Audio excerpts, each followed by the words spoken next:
আসসালামু আলাইকুম শিক্ষার্থী বন্ধুরা, কেমন আছো তোমরা? আমি কামরুল হাসান। এই পর্বে আমি তোমাদের তৃতীয় শ্রেণীর প্রাথমিক গণিত বইয়ের অধ্যায় ৩ বিয়োগ এই অধ্যায়ের ৩৬ পৃষ্ঠার ৭ থেকে ৯ নাম্বার অঙ্কগুলো আলোচনা করব। ৭ নাম্বার, লিমার ৩,৪৭০ টাকা আছে এবং রাহুলের ২,৬৪৫ টাকা আছে। লিমার কত টাকা বেশি আছে? দেখো এখানে বেশি লেখা আছে, বেশি বা কম লেখা থাকলে বিয়োগ করতে হয়। বিয়োগ করার সময় বড় সংখ্যা থেকে ছোট সংখ্যা বিয়োগ করতে হয়। দেখো লিমার আছে ৩,৪৭০ টাকা এবং রাহুলের আছে ২,৬৪৫ টাকা। ৩,৪৭০ এবং ২,৬৪৫ এর মধ্যে ৩,৪৭০ বড়। তাহলে আমরা প্রথমে লিখব লিমার আছে ৩,৪৭০ টাকা, রাহুলের আছে ২,৬৪৫ টাকা। এখানে বিয়োগ চিহ্ন দেব, দাগ দিব, দাগের নিচে লিখব লিমার বেশি আছে। দেখো আমাদের প্রশ্নে লেখা ছিল লিমার কত টাকা বেশি আছে, তাই আমরা লিখেছি লিমার বেশি আছে। এখন বিয়োগ করব। ৫-এর থেকে শূন্য ছোট, তাই শূন্যকে ১০ ধরতে হবে। ১০ থেকে ৫ বিয়োগ করলে ৫। শূন্যকে ১০ ধরেছিলাম, তাই হাতে ১ আছে। হাতের ১ ৪-এর সাথে যোগ করতে হবে। ৪ আর ১ ৫। ৭ থেকে ৫ বিয়োগ করলে ২। ৬-এর থেকে ৪ ছোট, তাই ৪-কে ১৪ ধরতে হবে। ১৪ থেকে ৬ বিয়োগ করলে ৮। ৪-কে ১৪ ধরেছিলাম, তাই হাতে ১ আছে। হাতের ১ আর ২-এর ৩। ৩ থেকে ৩ বিয়োগ করলে কিছুই না। ৮২৫ টাকা। উত্তর ৮২৫ টাকা। ৮ নাম্বার, বিজয়বাবু ৩৫,৪৬৫ টাকা দিয়ে একটি সাইকেল এবং ৪৫,৭২২ টাকা দিয়ে একটি টিভি কিনলেন। তিনি কত টাকা বেশি দিয়ে টিভি কিনলেন? দেখো এখানে বেশি লেখা আছে, বেশি বা কম লেখা থাকলে বিয়োগ করতে হয়। বিয়োগ করার সময় বড় সংখ্যা থেকে ছোট সংখ্যা বিয়োগ করতে হয়। দেখো সাইকেল কিনলেন ৩৫,৪৬৫ টাকা দিয়ে এবং টিভি কিনলেন ৪৫,৭২২ টাকা দিয়ে।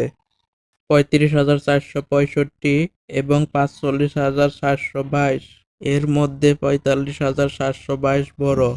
তাহলে আমরা প্রথমে লিখব টিভি কিনলেন ৪৫,৭২২ টাকা, সাইকেল কিনলেন ৩৫,৪৬৫ টাকা। এখানে বিয়োগ চিহ্ন দেব, দাগ দেব, দাগের নিচে লিখব টিভি বেশি। দেখো আমাদের প্রশ্নে বলা আছে তিনি কত টাকা বেশি দিয়ে টিভি কিনলেন, তাই আমরা লিখেছি টিভি বেশি। এখন বিয়োগ করব। ৫-এর থেকে ২ ছোট, তাই ২-কে ১২ ধরতে হবে। ১২ থেকে ৫ বিয়োগ করলে ৭। ২-কে ১২ ধরেছিলাম, তাই হাতে ১ আছে। হাতের ১ ৬-এর সাথে যোগ করব। ৬ আর ১ ৭। ৭-এর থেকে ২ ছোট, তাই ২-কে ১২ ধরতে হবে। ১২ থেকে ৭ বিয়োগ করলে ৫। ২-কে ১২ ধরেছিলাম, তাই হাতে ১ আছে। হাতের ১ ৪-এর সাথে যোগ করব। ৪ আর ১ ৫। ৭ থেকে ৫ বিয়োগ করলে ২। ৫ থেকে ৫ বিয়োগ করলে ০। ৪ থেকে ৩ বিয়োগ করলে ১। ১০,২৫৭ টাকা। উত্তর ১০,২৫৭ টাকা। ৯ নাম্বার, একটি ট্রেনে ২,১৬৫ জন যাত্রী আছেন। একটি স্টেশনে ৭৯৬ জন যাত্রী নেমে গেলেন। এখন ট্রেনে কতজন যাত্রী আছেন? দেখো আমাদের ট্রেনে যাত্রী ছিল ২,১৬৫ জন এবং যাত্রী নেমে গেল ৭৯৬ জন। তাহলে এটি বিয়োগ করতে হবে। বিয়োগ করার সময় বড় সংখ্যা প্রথমে লিখতে হয়।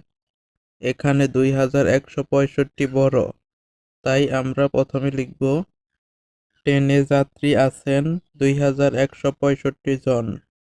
যাত্রী নেমে গেলেন ৭৯৬ জন। এখানে বিয়োগ চিহ্ন দেব, দাগ দেব, দাগের নিচে লিখব এখন যাত্রী আছেন। দেখো আমাদের প্রশ্নে বলা ছিল এখন ট্রেনে কতজন যাত্রী আছেন, তাই আমরা লিখেছি এখন যাত্রী আছেন। এখন বিয়োগ করব। ৬ থেকে ৫ ছোট, তাই ৫-কে ১৫ ধরতে হবে। ১৫ থেকে ৬ বিয়োগ করলে ৯। 5কে 15 ধরেছিলাম তাই হাতে 1 আছে, হাতের 1 9 এর সাথে যোগ করতে হবে। 9 আর 1 10, 10 থেকে 6 ছোট তাই 6কে 16 ধরতে হবে। 16 থেকে 10 বিয়োগ করলে 6, 6কে 16 ধরেছিলাম তাই হাতে 1 আছে, হাতের 1 7 হাতে যোগ করতে হবে। 7 আর 1 8, 8 থেকে 1 ছোট তাই 1কে 11 ধরতে হবে। 11 থেকে 8 বিয়োগ করলে 3, 1কে 11 ধরেছিলাম তাই হাতে 1 আছে, হাতের 1 2 থেকে বিয়োগ করলে 1, 1369 জন। উত্তর 1369 জন। বন্ধুরা, আজ আমাদের ভিডিও এই পর্যন্তই। ভিডিওটি ভালো লাগলে লাইক দিতে পারো এবং চ্যানেলটি সাবস্ক্রাইব করে বেল বাটনে চাপ দিয়ে রাখতে পারো।